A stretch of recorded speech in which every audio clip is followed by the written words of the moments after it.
Hey everyone, welcome back to Corporate Decoder, the place where we decode the hidden messages in corporate filings.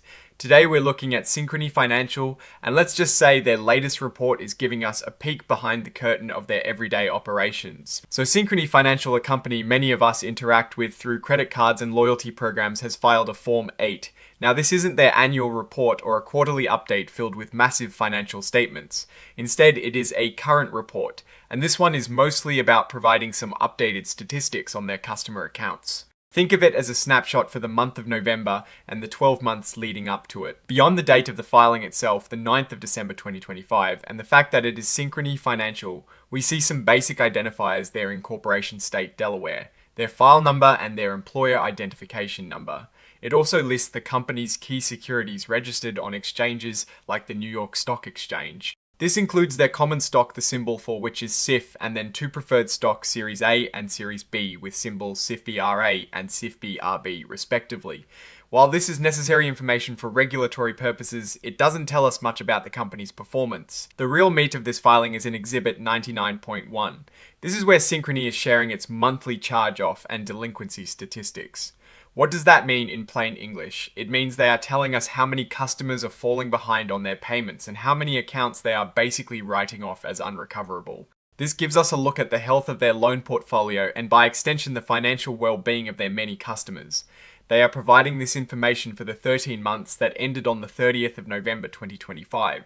This is a regular update they plan to keep sharing every month. Now, Synchrony Financial is a massive player in the consumer finance space. They handle a huge volume of credit card accounts for a lot of well-known retail brands. So understanding how many people can't pay their bills directly impacts how much money Synchrony makes and how risky their business is.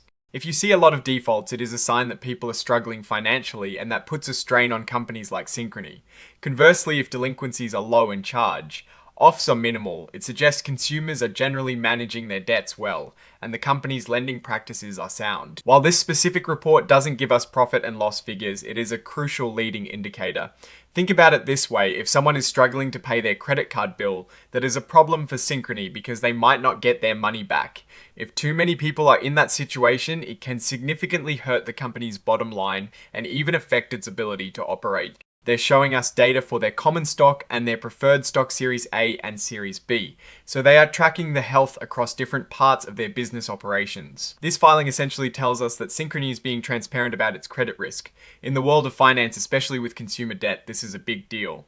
A sharp increase in charge-offs could signal widespread economic hardship and a tightening of credit for consumers in the future. A decrease, on the other hand, would be a positive signal for both the company and the broader economy. It is like looking at the weather forecast for the financial health of a huge segment of the population. The report is signed by Jonathan Mothner, Executive Vice President, Chief Risk and Legal Officer, which underscores the importance of this risk management data for the company. So while this 8K filing might seem dry at first glance, it provides valuable insights into the underlying health of Synchrony Financial's business and the financial stability of its customer base. So what is my take on this? Synchrony Financial seems to be proactively sharing key risk metrics. This transparency is generally a good sign for investors and consumers alike. It suggests they are on top of potential issues and are willing to report them. We need to keep an eye on these monthly charge-off and delinquency statistics to see if they are trending upwards or downwards in coming months.